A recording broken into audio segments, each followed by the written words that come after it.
कोई इतने यकीन से कैसे? सच में मेरी बहनों जैसी हो।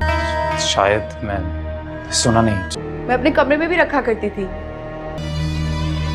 एक बात अभी तक मैं समझ। अमीर और काबिल के आने वाले एपिसोड में आप देखेंगे कि अमीरा से जैसे ही हुरम बात करके वापस आएगी और अमीरा भी उसे माफ़ कर देगी, तो बाहर हारिस हुरम को कहेगा कि अमीरा के माफ़ करने से कुछ नहीं होता, वो भी बच्ची है, उसे कुछ नहीं मालूम कि तुम इस घर में किस मकसद के लिए आई हो। इस पर दोस्तों वो उसे कहेगी कि मुझे तुमसे कोई बहस नहीं करनी, मुझे जाना है। तो हारिस से कहेगा चली जाना, पर इस बार तो मैं तुम्हें ऐसा निकालूंगा कि वापस घर में कभी नहीं आओगी। दोस्तों यहाँ पर हुरम उसे कहेगी कि ये सब कुछ जो तुम कर रहे हो इसमें तुम्हें कभी मैं कामयाब नहीं होने दूंगी। मैं सब जानती हूँ कि तुम्हें मेरा और कादिर का एक साथ खुश होना बिल्कुल भी पसंद नहीं है। ये तुम सब कुछ इसीलिए कर रहे हो ना, जब तुमसे कुछ अच्छा नहीं हो रहा तो कम से कम बुरा भी मत करो। तुमसे तो लाख गुना बेहतर कादिर है जिसने इतना सब होने के बावजूद भी मुझे माफ़ कर दिया। उसके बाद दोस्तों नेक्स्ट सीन में आप देखेंगे कि हारिस की माँ जो होगी वो तो हारिस के ही कहने पर सब कुछ कर रही होगी। तो हुरम उसके पास आएगी तो हारिस की माँ उससे कहेगी कि यहाँ पर बैठने की ज़रूरत नहीं है, जाओ यहाँ से, मुझे तुमसे कोई बात नहीं करनी।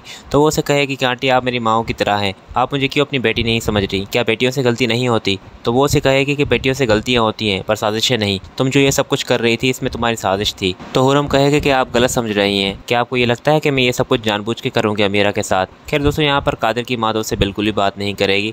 और फिर वापस जब आएगी हुरम तो सोबिया कहेगी कि क्या हुआ, किसी ने भी तुम्हारी बात नहीं मानी, यही इज्जत रह गई है अब तुम्हारी इस घर में, तुम आई तो हो इस घर में पर वापस तुम्हें वो इज्जत नहीं मिलेगी। जिस पर दोस्तों हुरम यहाँ पर उसे कहेगी जितना तुम खुश हो रही हो ना उतना ही तुम और हारिस एक दिन नुकसान में जाओगे, क्योंकि तुम लोगों की असलियत जब सारे घर वालों को मालूम लगेगी उस दिन तुम्हारे और हारिस के पास शर्मिंदा होने के अलावा कुछ भी नहीं बचेगा।